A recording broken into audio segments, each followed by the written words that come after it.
My sister-in-law, who usually only thinks about herself, called me out of the blue. She said she left her baby in a bag at our doorstep and told me to take care of it for a week. I was shocked and confused. I had just moved out the day before. When I told her this, she started yelling at me, saying she was overseas and demanded I find the baby right away. I hurried back to the house I used to live in, driving as fast as I could. But when I got there, the baby was nowhere to be seen. Panicking, I realized I needed to call the police. As I reached for my phone, I suddenly remembered something terrifying. I had been married to Scott for 10 years, and we had always wanted children, but we were never able to have any. Now, at 38 years old, my younger sister-in-law, Lindsay, who was 5 years younger than me, often took advantage of me. Her husband was a big shot, and mine worked for him. She would constantly ask me to do things for her, even though they were just a short drive away. Since she got pregnant, she became even more demanding, making me do all sorts of chores, even though I loved helping people. I had tried to talk to my husband about her selfish behavior, but nothing ever changed. My husband asked me to continue helping Lindsay for a bit longer, promising to talk to her about her behavior. Reluctantly, I agreed, knowing he was influenced by her husband. So whenever Lindsay called, I went to her house, despite my reservations. One day, while at her place, she bossed me around, demanding the TV remote. I tried to suggest that moving around might be good for her, especially since she seemed to be showing more than expected for just 3.5 months of pregnancy. But she brushed off my concern, saying I couldn't understand because I'd never been pregnant. She seemed to think this baby was everything. But her constant arrogance was starting to get to me. It stressed me out, and I struggled to keep my patience. When I questioned whether the baby's gender could be determined at 3.5 months, Lindsay got really angry. She said nowadays you can find out the gender right away with advanced technology, making me feel outdated. I didn't want to argue, so I just listened to her complaints, feeling tired. She accused me of being jealous because I couldn't get pregnant and said it was my fault if anything happened to the baby. She even used the unborn baby to threaten me. Being around Lindsay became suffocating, but I had to bear with it because my husband asked me to. I felt uneasy about the situation, but my husband told me to hang in there a bit longer. I kept making excuses to avoid Lindsay's demands, but she complained to my husband, leaving me feeling helpless. Eventually, I had to give in to her constant calls. She threatened me, saying my brother's job at the company might suffer if I didn't comply, reminding me that her husband was the president. Reluctantly, I went to Lindsay's place whenever she called. Lindsay gave birth to a baby boy prematurely, weighing over 140 ounces. I thought he seemed too big for being born early, but I didn't question it. Lindsay named him Chris and immediately asked me to take care of him, saying it was good practice for when I had my own kids. Despite my annoyance with Lindsay, I couldn't resist the adorable baby. Taking care of Chris didn't feel like a burden at all. As time went on, Lindsay started leaving Chris at my house more often. One day, she dropped him off dressed up, saying she had a dinner related to her husband's work and needed to go with him. I realized then how busy a president's wife could be, so I diligently took care of Chris. But the frequency of Lindsay leaving Chris with me kept increasing. When I questioned if it was too much, she insisted that I should help because her husband was handling important business deals. Despite my doubts, I couldn't refuse to care for the baby. One day, while changing Chris' diaper, I noticed he had diarrhea. He didn't seem sick otherwise, so I made sure to keep him warm. When Lindsay came to pick him up, I told her about it. She accused me of harming Chris out of spite, but I denied it. Just then, my husband Scott arrived home and intervened. He explained that I might not have much experience with babies, and it could have been because Chris got a little cold. He asked Lindsay to forgive me, and she left in tears. I was puzzled why I had to apologize when I hadn't done anything wrong. Feeling frustrated, I sent Lindsay and Chris off. Later, while preparing dinner, Scott pulled out some documents and said there was something important we needed to discuss. What he told me was unbelievable. and I couldn't have imagined it. However, seeing Scott's determined stance, I quietly agreed. A week later, while unpacking boxes, Lindsay called, saying she had left a bag at our entrance and that I should take care of Chris for a week. I was baffled, as we had moved out the day before. I pleaded with her to pick up Chris immediately, but she didn't believe me at first. Finally understanding, she panicked, revealing that she had left Chris in a bag on the doorknob 5 hours ago. Despite it being spring, it was still chilly outside. Worried about Chris' well-being, I rushed to our old house. However, there was no sign of him or the bag. After searching and asking neighbors with no luck, I was about to call the police when I received a shocking call. I was left speechless by its content. Lost in shock, I wandered around until Lindsay called again, asking if I found Chris in the bag at the entrance. But he wasn't there, and I couldn't find him anywhere. Lindsay panicked, fearing her husband would divorce her if Chris wasn't found, blaming me for everything. Desperate, Lindsay refused to involve the police, prioritizing her husband's reputation over Chris's safety. She even admitted that Chris was just a means to get money from her husband.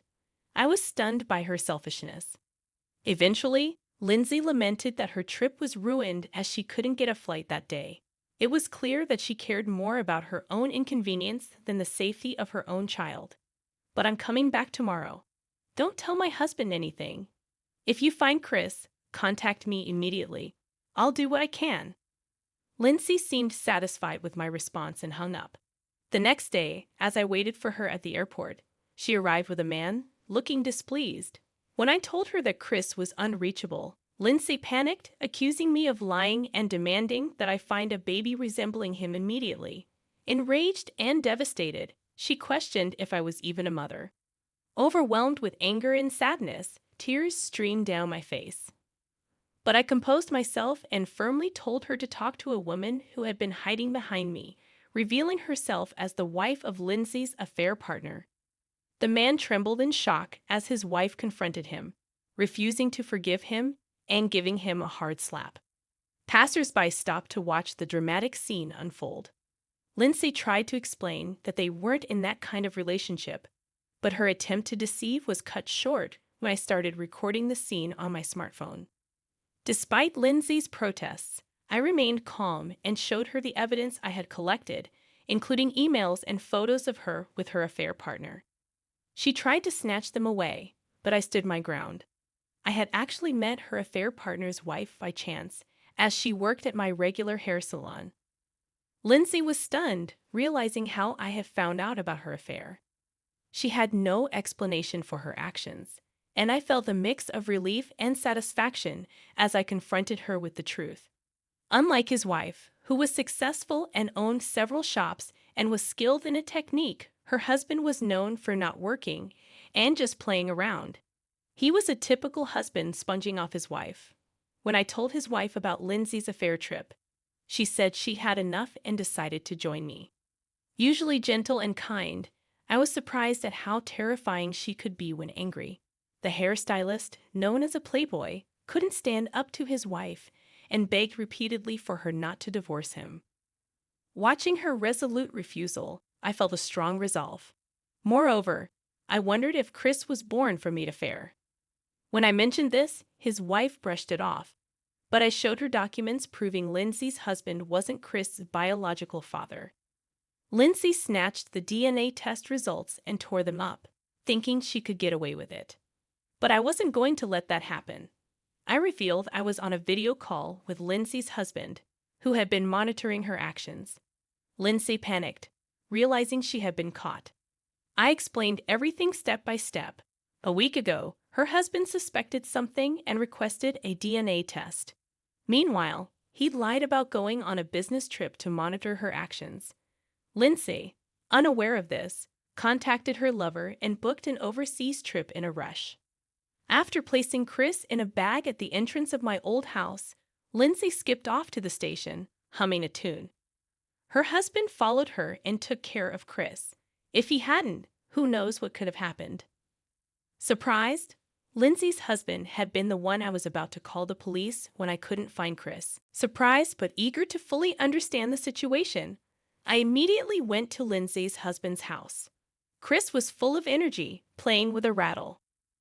As I recounted the events, I remembered that despite being born a month early, he weighed over 140 ounces. I had reluctantly accepted it at the time, but now it seemed strange. With Lindsay's husband's permission, I searched through her belongings and found her maternal and child health handbook. Looking at its contents, I discovered that Lindsay had falsified the baby's weeks. It all started to make sense. Reflecting on the timing of her pregnancy, I realized it coincided with her husband's long business trip, making it impossible for him to be the father. Lindsay must have known this and tried to deceive everyone by fudging the birth month, especially since Chris turned out to be unexpectedly large. Her lover, now exposed, began apologizing profusely to his wife, who coldly handed him divorce papers. Meanwhile, Lindsay's husband confronted her, accusing her of being with him just for the money. Caught in the truth, Lindsay choked up, denying her earlier statement. Her husband had recorded our conversation to prevent her from denying it later. Lindsay seemed to tremble slightly, but then she attempted to justify herself, claiming that Chris was still her child because she gave birth to him regardless of blood relation. Both her husband and I were appalled by her selfish justification.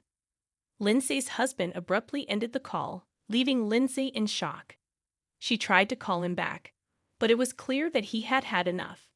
Feeling a mix of frustration and disappointment, I confronted Lindsay.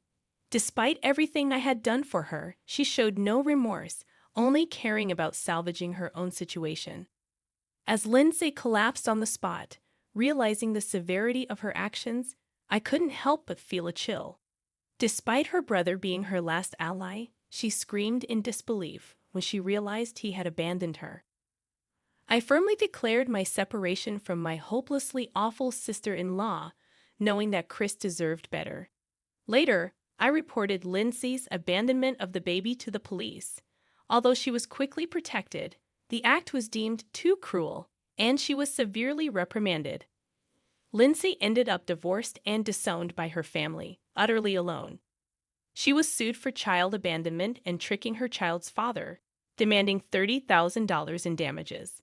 Forced to borrow money, she ended up working in a shady place to repay the debt. Meanwhile, I resolved to raise Chris as my own child. When I shared this with my husband, he happily agreed.